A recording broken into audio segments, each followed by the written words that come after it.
Lecture series को आगे बढ़ाते हुए आज हम लोग डिस्कस करने वाले हैं डिफ़ॉल्ट आर्ग्यूमेंट्स को कि पाइथन में डिफ़ॉल्ट आर्ग्यूमेंट्स क्या होते हैं। जब फंक्शन आर्ग्यूमेंट्स की हम लोग बात करते हैं तो उसमें हमारे पास चार टाइप के आर्ग्यूमेंट्स आते हैं। रिक्वायर्ड आर्ग्यूमेंट, दूसरा आता है आपका कीवर्ड आर्ग्यूमेंट, फिर आता है डिफ़ॉल्ट आर्ग्यूमेंट और उसके बाद आता है variable length argument. Default argument और कीवर्ड आर्ग्यूमेंट हम प्रीवियस लेक्चर में डिस्कस कर चुके हैं। उसके लिए आप पहले इससे पहले वाला जो लिंक है उस पर उसे एक्सेस कर सकते हैं। आज हम लोग बात करने जा रहे हैं डिफ़ॉल्ट आर्ग्यूमेंट्स की। तो आइए देखते हैं किस तरीके से हम इसका कोड करेंगे। तो अगर हम नॉर्मल एक फंक्शन बना रहे हैं डेफ एम्प्लॉय नाम से, और इसके अंदर मैं दो पैरामीटर पास कर रहा हूँ, एक एम्प्लॉय का नेम पास कर रहा हूँ और दूसरा पास कर रहा हूँ कि प्रोजेक्ट, वो किस प्रोजेक्ट पे ऑर्गेनाइजेशन में काम कर रहा है। और इसके बाद हम क्या करते हैं, इनकी वैल्यूज़ को प्रिंट करवा देते हैं। प्रिंट नेम,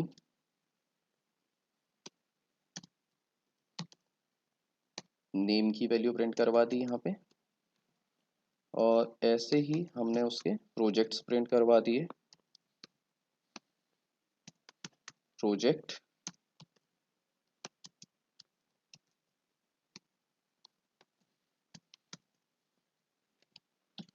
ठीक है।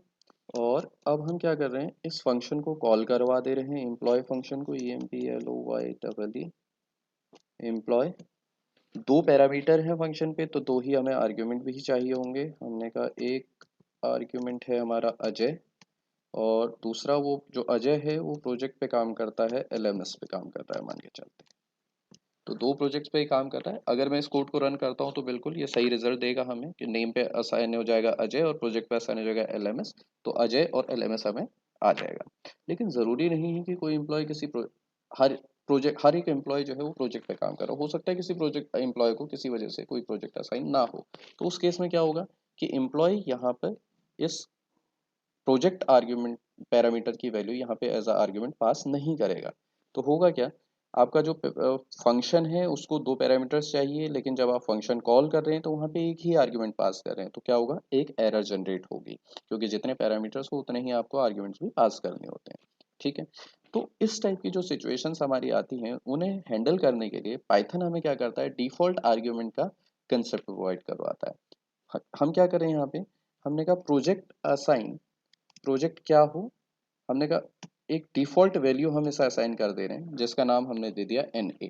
ठीक है, कि भाई ठीक है, अगर एम्प्लॉय किसी प्रोजेक्ट पे काम ना कर रहा हो तो वहाँ पे मेरे पास वैल्यू क्या आ जाए, NA आ जाए। और अगर किसी वो प्रोजेक्ट पे काम कर रहा है तो ठीक है भाई, जो वैल्यू है वो आए। जैसे यहाँ पे हमारा, हम मान के चल रहे हैं कि हमारा जो एम्प्लॉय है वो एक अजय है, जिस जो LMS पे काम कर रहा है, उसका प्रोजेक्ट है LMS।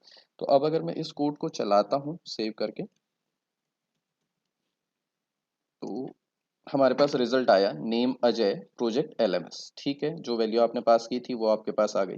अब हम मान के चल रहे हैं कि हमारा जो एम्प्लॉय है वो किसी भी प्रोजेक्ट पे काम नहीं करता है, उसे कोई प्रोजेक्ट असाइन नहीं हुआ है। तो उस केस में क्या होता है, देखिएगा, जैसे ही हम कोड को चलाएंगे तो नेम तो ठीक है अजय जो हमने पास किया था, प्रोजेक्ट की वैल्यू उसने NA दे दी कि भाई ठीक है आप किसी प्रोजेक्ट पे काम नहीं कर रहे हो। तो उसने क्या करा, आपके जो पैरामीटर लिस्ट में आपने डिफॉल्ट वैल्यू दी थी प्रोजेक्ट को, वो वैल्यू आपको उसने पास कर दी।